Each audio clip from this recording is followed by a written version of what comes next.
Bonjour, Nambo Bino, Modero Totokani. On a respecté la vie dans le bac. Bino Bozalaka, Bafanda Ngai, Pongana Zalaka. Ce qui n'a pas Bino Bafanda Nanga Bozalaka.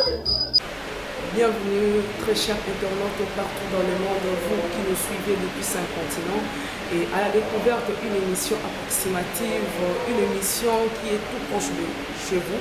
Et aujourd'hui, je ne suis pas seul, je suis en face d'un professeur et de violon au nom de Michel Lutangnamo.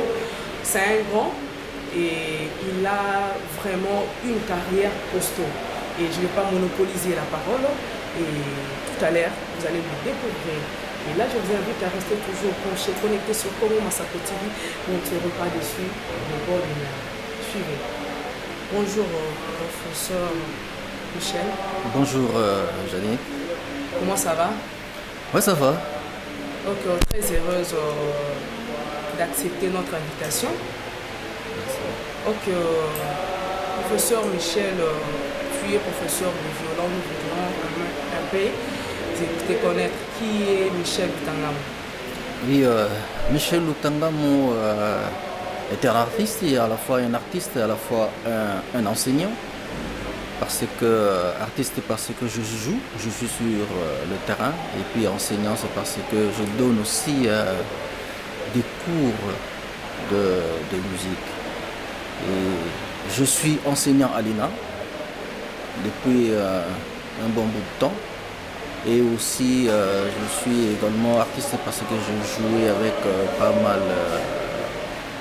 mal d'artistes connus de ce pays. Michel Lutangnamo est enseignant depuis un très long moment, mais pour l'instant, je suis plus à l'INA qu'ailleurs. Donc, merci beaucoup. Michel Lutangnamo, tu es cofondateur du groupe Wassa. Exactement. Je suis cofondateur du groupe Wassa. Le groupe Wassa, c'est un groupe qui a commencé par l'encadrement des jeunes talents. Et l'idée est venue entre un groupe des enseignants de la section musique de l'INA et on avait pris une décision d'encadrer les jeunes talents. Et c'est comme ça qu'on s'est réunis en groupe d'abord pour commencer à encadrer des talents qu'on a vus qui sortaient de l'INA et qu'après l'INA peut-être ne pouvaient pas aller ailleurs. Et pour les encadrer, c'est comme ça qu'on prenait tous ces artistes-là qui sortaient de l'INA et aussi d'autres qui venaient ailleurs mais qui étaient très jeunes. Et c'est comme ça qu'on les encadrait par des cours et leur donner comment est-ce qu'il faut se débrouiller dans la vie, dans le monde traditionnel. Et c'est comme ça qu'on a eu maintenant le temps de former le groupe Wassa. Après quelques formations de jeunes talents. Et c'est en ce moment-là qu'on a décelé maintenant des talents, soit des chanteurs, des guitaristes, des batteurs, qu'on a dû encadrer maintenant pour former le groupe Wassa. Donc c'était comme ça qu'on a formé le groupe Wassa et puis le groupe Wassa a évolué. Et Wassa signifie Wassa, c'est dans quelle langue? Wassa c'est en Tomba, c'est un terme qu'on a eu en Tomba, donc qui signifie, vous voyez la fleur quand la fleur sort. Hein, quand la fleur sort, c'est vraiment très léger. En termes techniques, on appelle ça sèbre.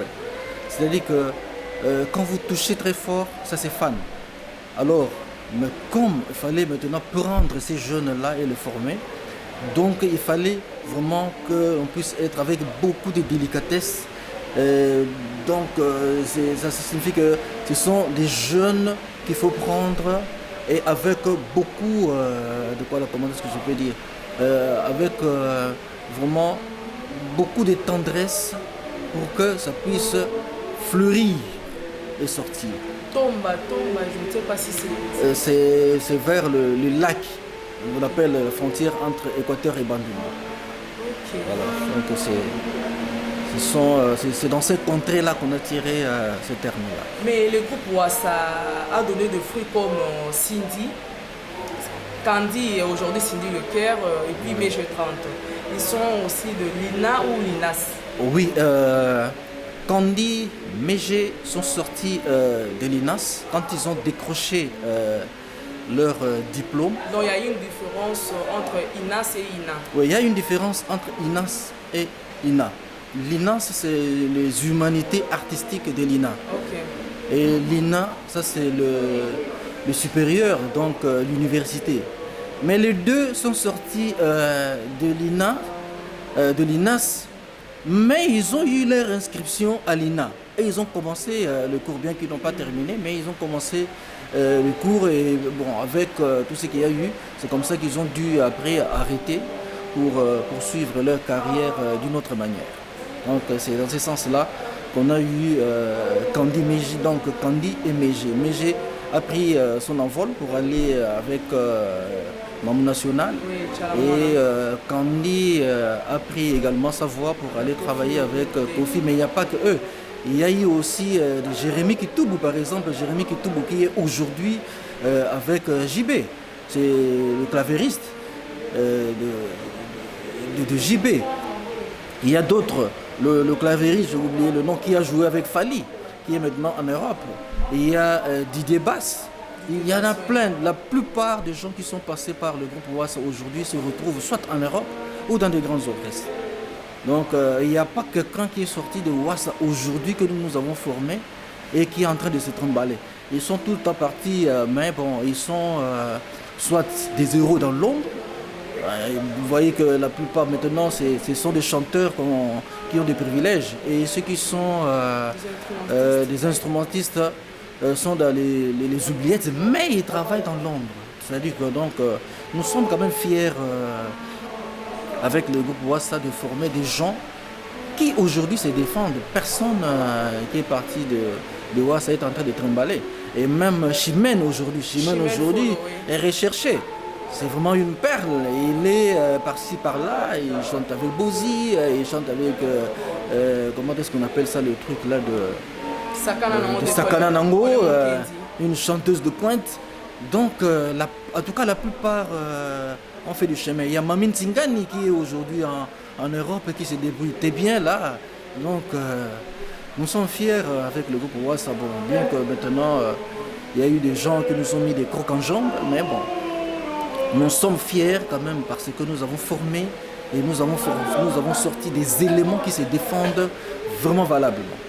Est-ce que Wassa est sur le marché? C'est comme s'il y a eu des dispositions de part et d'autre. Ouais, Wassa n'est pas vraiment sur le marché aujourd'hui parce que vous voyez, chacun est en train de faire son chemin actuellement. Il y a d'autres qui sont des purs enseignants, il y a d'autres qui sont aujourd'hui des journalistes comme René Impois. Moi, bon, j'ai mon chemin, je m'occupe plus du travail, du grand travail que j'ai à l'INA, et puis je prête mon violon partout ailleurs. Rigobert, c'est lui qui est le gardien du temple, parce que c'est Rigobert Mbila qui s'occupe du Wassa aujourd'hui. Bon, nous avons un pied dans Musique pour tous, qui encadre Wassa, mais nous avons quelquefois aussi un pied dehors. Donc celui qui connaît vraiment l'explication du groupe Wassa actuel, c'est Rigobert Mbila. Peut-être que vous allez inviter un autre jour. Donc merci. Parle-nous un peu de René Balekita. René Balekita, c'est un ami. On a travaillé avec lui, on a étudié ensemble avec lui puisqu'on a terminé ensemble en licence, en animation culturelle. Et puis c'est quelqu'un avec qui on a collaboré puisque René Balekita aussi est passé par le groupe Wassa. On a travaillé aussi avec lui dans le groupe Wassa jusqu'à quand il a pris son chemin pour aller en Europe, faire son chemin en Europe. Mais c'est quelqu'un avec qui on a travaillé. Bon, c'est quand même un bon compositeur et qui est malgré aujourd'hui, bon, je ne sais pas qu'est-ce qu'il fait exactement.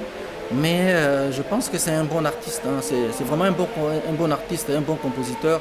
Et quand vous écoutez ses œuvres, vous sentez vraiment qu'il y a une richesse sur le plan d'originalité dans les compositions, tant sur les arrangements et ainsi de suite. Pour l'instant, il vit où? Bon, pour l'instant, Jean-René Balekita est aux États-Unis parce que après, bon, il a eu un contrat qui l'a amené en Europe. de l'Europe, il est parti aux États-Unis. Et c'est là où il est maintenant, présentement. Bon, qu'est-ce qu'il fait exactement? Ça, je ne sais pas exactement, mais je sais qu'il est en Europe et avec son groupe. Et c'est là où... contact au moins. Oui, on garde contact parce que quelquefois on se communique sur WhatsApp. Bon, quelquefois, bon, vous savez, les gens qui sont en Europe, ils ont leur contrat, ils ont leur planning. Il y a un moment, on n'arrive pas à se connecter et chacun a ses histoires. Mais bon, je sais qu'il est en Europe et il fait son chemin. Et Michel Tangamo, tu as vraiment une carrière costaud. Tu as travaillé avec le fait Papa Wemba. Bien sûr. Et aujourd'hui, tu travailles avec Jean Goubal et Moïse Millet. Oui. Bon, je peux commencer par Papa Wemba. Et Papa Wemba, je travaille avec lui avec un contrat de 5 productions. C'est un contrat qu'on avait signé avec lui. Écrit ou verbal? Le contrat était verbal. Le contrat n'était pas écrit, le contrat était verbal. Et vous savez, à Kinshasa, peu à son âme, les gens ne respectent pas vraiment beaucoup les contrats. Et quand on a eu ce contrat, on a fait pas mal de productions, 4. Et juste au 5e contrat, il n'a pas pu résoudre le programme, disons, le problème d'ordre financier du 5e contrat. C'est comme ça que j'avais préféré de ne plus travailler avec lui, arrêter. Bon, on gardait contact quand même, quand on se voit, on se parlait. Mais jouer après le 5e concert, j'avais refusé de continuer pour ne pas abuser au moins la relation que j'avais avec lui. C'est comme ça que j'avais arrêté. Bon, bien qu'il y avait eu des gens qui voulaient à ce que l'on puisse continuer, mais j'avais préféré arrêter. Alors quels sont de bons souvenirs? Les bons souvenirs de Papa Wemba, ce sont des concerts que j'ai fait avec lui.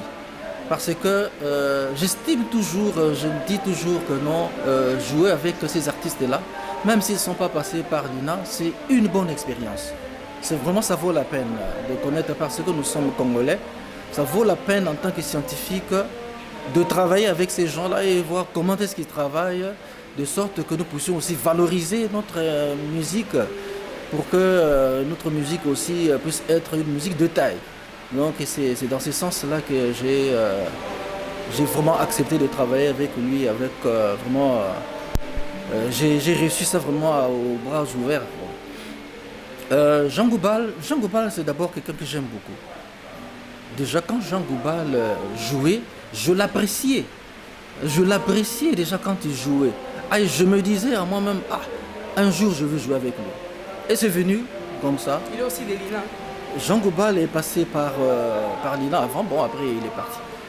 Et c'est comme ça que j'ai dit que non, bon, quand j'ai vu ces concerts, je regardais et je me disais que non, mais ce genre de musique avec le violon, vraiment je pense que c'est vraiment une bonne chose. Et jusqu'à ce que quand il a prêté, il a voulu que je puisse lui prêter mon violon, j'ai accepté volontiers.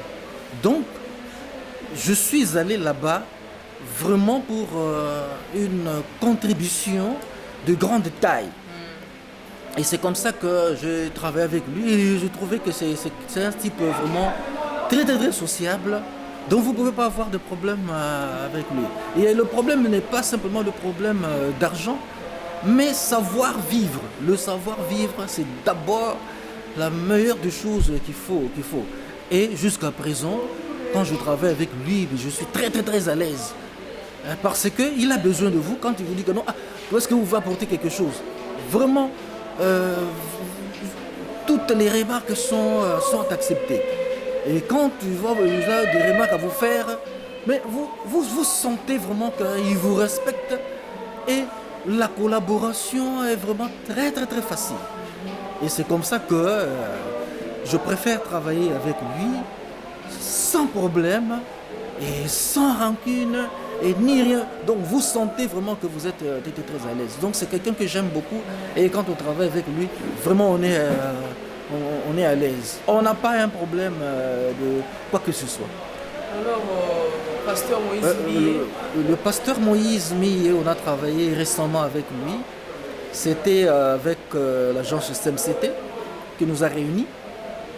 Vous voyez que c'était la période, c'était une période de confinement. C'est là où on a commencé le projet. Et c'est ce qui a fait que, on s'est vu, on a discuté ensemble, on s'est donné des principes de la manière dont on devait travailler. C'est aussi une bonne expérience, parce que moi, personnellement, à part les travaux que j'ai réalisés avec l'Église catholique, accompagné des chorales, mais jouer vraiment avec un artiste de la musique chrétienne, c'est parmi les talents, les premiers que j'ai pu quand même découvrir. Mais je ne sais pas, par rapport à ce que les gens disent de lui, moi je trouvais que c'est une autre personne, même sur le plan artistique.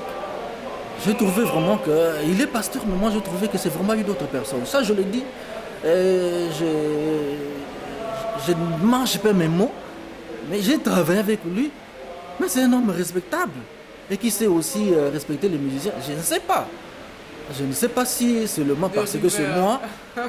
Je ne sais pas si parce que c'est moi, mais je sais que lui aussi est passé à l'ENA. On a fait même des blagues quand on parlait ensemble à CMCT, quand il fallait signer le contrat. Et c'est comme ça que quand il parlait, moi je dis... Au moins, lui avec le pasteur Moïse, vous avez signé on a signé un contrat écrit avec CMCT. Alors, on a blagué. Moi je dis que non, ça serait un travail scientifique parce que vous êtes passé l'ENA. On a rigolé.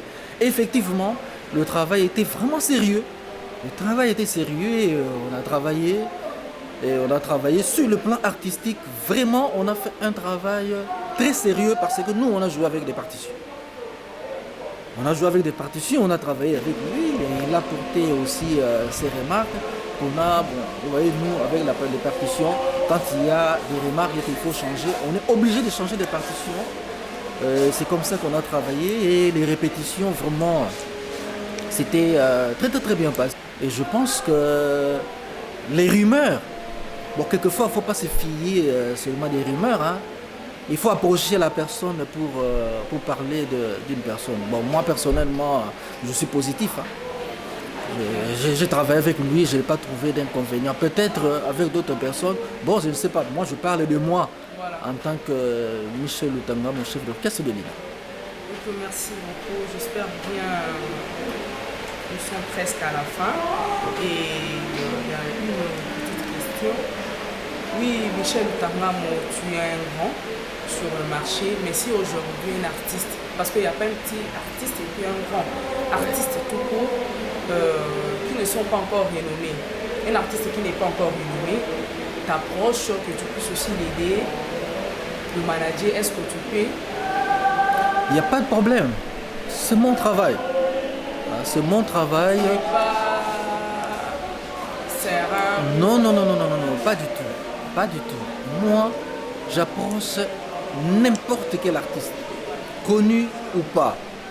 Tous ceux qui viennent chez moi, quelquefois je reçois, il y a des gens qui appellent. Non, je suis tel, je veux travailler avec vous sur tel projet, je suis toujours favorable. Le problème, c'est de parler et de respecter ce qu'on veut faire exactement. Ça, c'est mon problème, c'est ça. On parle, on dit quelque chose et chacun respecte ses engagements. C'est tout ce qui est à faire. Moi, je ne vois pas tel artiste qui est connu, tel n'est pas connu, non. Même si c'est un étudiant, s'il m'approche et dit que non, j'ai un travail, voilà, j'ai besoin de vous, j'ai besoin de prêter votre violon, je suis favorable à tout le monde. Moi, je ne mets pas des barrières. Parce qu'en tant qu'artiste, je vais mettre des barrières. Pourquoi? Je suis toujours effacé et je côtoie tout le monde, celui qui a besoin de moi. Il n'y a pas de problème, je viens. Mais quand je trouve que la personne est réticente, c'est à ce moment-là que moi aussi je mets des barrières. Donc c'est comme ça que je travaille. Oui, vous êtes professeur de violon, vous avez aussi joué du violon pour que le cher internaute aussi découvre. Oui, malheureusement je n'ai pas mon violon avec moi ici. Là, je dois chercher de prendre de mon violon ailleurs pour jouer. Je dois retirer un instrument pour essayer de jouer un tout petit peu.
merci beaucoup, professeur Michel.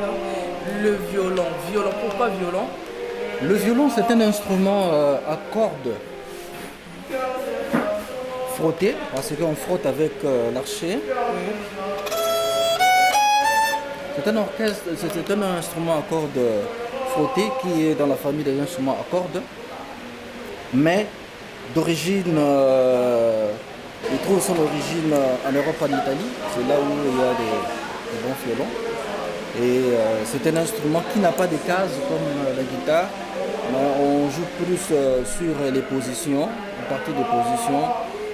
Il y a 4 cordes avec une caisse de résonance. Ça, c'est un violon électroacoustique, c'est-à-dire que sans électricité, ça peut jouer.